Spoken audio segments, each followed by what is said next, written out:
All right, let's do this. Hi, I am Stephanie Dupuis with Dupuis Team and Keller Williams, West Sound in Silverdale, Washington. Forgive the hat gardening look here. I just kind of threw this together. I thought I'd try the PowerPoint method because there was a lot of information I felt that would be good for you to see, and there wasn't enough whiteboard space in my video area. So we're going to try this, and I hope you enjoy it. Again, my name is Stephanie Dupuis. I'm a realtor and broker at Dupuis Team with Keller Williams, and my phone number is 360-440-7237. Okay. Let's see here. All right, so what we're doing today is we're going to go over just 5 tips for writing winning home offers for purchasing a home in today's market. And so, briefly, the 5 tips, the first one's probably the most important in my opinion. It's a tip to give you as a buyer, create financial incentive for the seller. And the first tip is to shop below your target purchase price. So if you're shopping in the $300 price range, $300,000 price range, you don't want to go over $300,000. You need to be looking at homes in $15,000 to $25,000 below that. So look at homes in the $275,000 price range. That way you have a little headroom, and so you don't go over the $300,000 range. And we'll go over why later. Obviously, it's because homes are selling for more than list price. Use a local lender. We'll go over why fast closings give buyers an advantage. Typically, you need to be able to cover your own closing costs at this point. That gives you an advantage as a buyer. And we'll go over some inspection options that will give you an advantage. And I just want to clarify, we always recommend having an inspection. Have an inspection. Inspections protect you as a buyer. They're very important, and we do not feel that there's any other option as a buyer. So you need to have an inspection. There's some ways to maneuver the inspection process to give you an advantage in this market. Okay, so tip number 1, shop below your target list price. So most buyers know their budget. You need to know your budget as a buyer. Whatever your budget is, don't look at homes in your budget. Look at homes below your budget. So I'm going to keep using the $300,000 price range. If you don't want to go over $300,000, shop $15,000 to $20,000 below that. Look only at homes around the $275,000 price range. That way, when you find a home that's at $275,000 that you like, if you look at point number 1, 81% of homes are selling above list price. So if the list price is at $275,000, in order to secure that home and have a chance at winning that offer, you're going to have to offer above that, which means you might have to offer $300,000 for that home in order to win it. So don't look at homes that are at the top of your price range. Look at homes that are below your price range, so you have some wiggle room, so you have some headroom when you make that offer. The second point with shopping below your target price range is the average sales price in Kitsap County was 103.7% of list price, almost 4% above list price. So going into the buying process that you're going to have to offer above list price, and you're going to have to offer at a minimum 4% over list price. That's to just be competitive. So if you want to win it, you're going to have to probably offer over 4%. Probably going to have to offer 5%. Bottom line, shop below what you want to spend and expect to offer $15,000 to $20,000 over. You heard me right. All right, next one.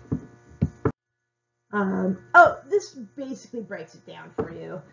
This is the same thing as a prior slide, except for, again, you've got the $300,000. Let's say you don't want to go over $325,000. So only look at homes 15 to 25,000 below that, so you're looking at homes at the $300,000 price range, 3.7%, you know, above the list price is $11,000 approximately. So you're looking at a minimum of a $311,000 offer price.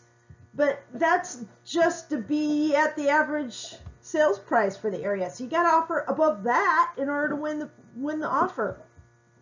And so to make the offer financially appealing to the seller and to beat other offers, you need to add a good $5,000 or more, depends on what you're comfortable with, on top of the 4%. So this is just the math for you there, and you can rewind and take a close look at that. We won't go over it in detail. Bottom line is be prepared to offer over list price. If you're making offers at list price right now, you know, there's going to be a small percentage of people who get them, but really, if there's a home that you love, don't risk it.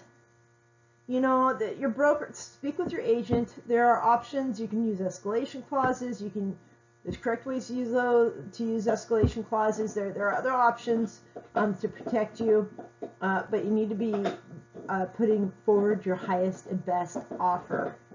This is not a market to be messing around with you know, this and that. Just put forward your best foot at all times.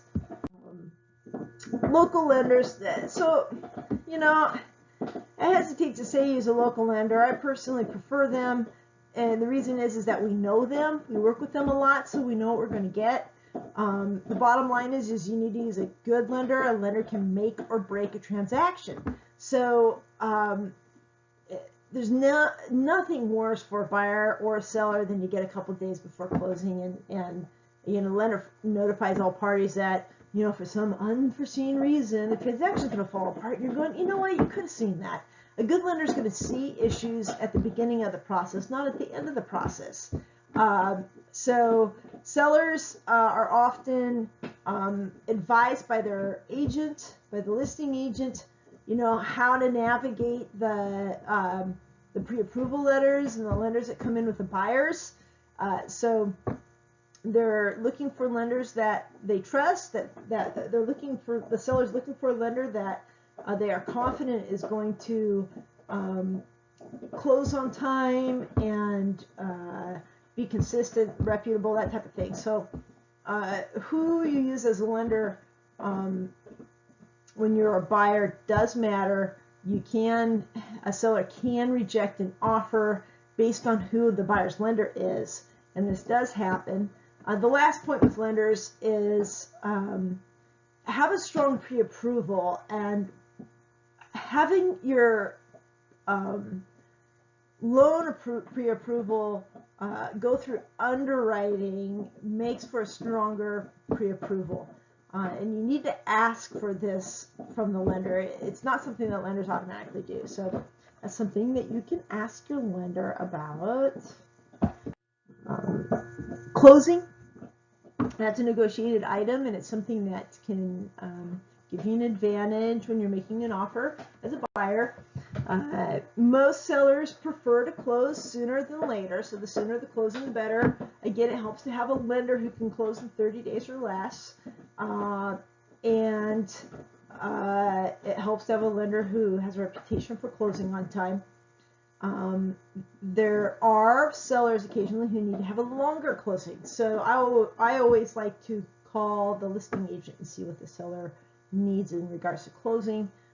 That way you can, you know, provide that on your original offer, and it gives the buyer an edge. Closing costs. So we're still seeing buyers who come in and they're asking the sellers to pay for the buyer's closing costs, and you know, that's just not going to work right now. If you are a buyer, you need to pay your own closing costs. It's too competitive of a market for buyers to be asking the other party, the seller, to be paying the buyer's closing costs. So again, this is not the market to ask the seller to pay your closing costs. It really isn't. Even if you increase the purchase price to compensate for the cost of closing costs, a seller is likely to reject that proposal because it becomes too risky for the seller. Already prices are escalating. This is, causing appraisals to come in low. And if we increase the price more to compensate for your closing costs, that makes it even riskier transaction for the seller, less likely to close. So if the seller's going to accept your offer, which is now risky for the seller, less likely to close, or accept another buyer's offer where the buyer's paying their own closing costs, etc., more likely to close, which one are they going to choose? So you need to come in with your closing costs. The last thing with closing costs is you want to pay for your own closing costs so you look like you are a financially strong buyer. Look prepared. You're competing against many buyers who are able to pay their own closing costs. So you need to be aware of how the seller sees you as a buyer. Last thing is inspections. As I said at the beginning, we always recommend inspections. Inspections are very important. They protect you as a buyer. There are some things you can do with your inspection to provide a more competitive offer in today's market. One is, our typical inspection period in our area is 10 days. And if you know that you can get your inspector in, let's say, in the first couple days of the inspection period, and that you're just going to need a day or two, whatnot, to review the report and respond back, you can write in a shorter inspection period. And this is often viewed very favorably by the seller because it shows the seller that you're willing to move faster. It reduces the seller's risk in the transaction of having their home off a market for a longer period of time, which is costly to the seller. So shortening the inspection period, as long as it doesn't injure the buyer or cause problems for the buyer, if it's safe for the buyer, that is something that can help provide a more competitive offer. It can be a good strategy, but as always, discuss that with your broker. Make sure that that's actually a good and safe strategy for you to use. Okay, again, my name is Stephanie Dupuis. I am with Dupuis team at Keller Williams in Silverdale, Washington, and my phone number is 360-440-7237. And thank you for joining me today. I look forward to seeing you at the next one.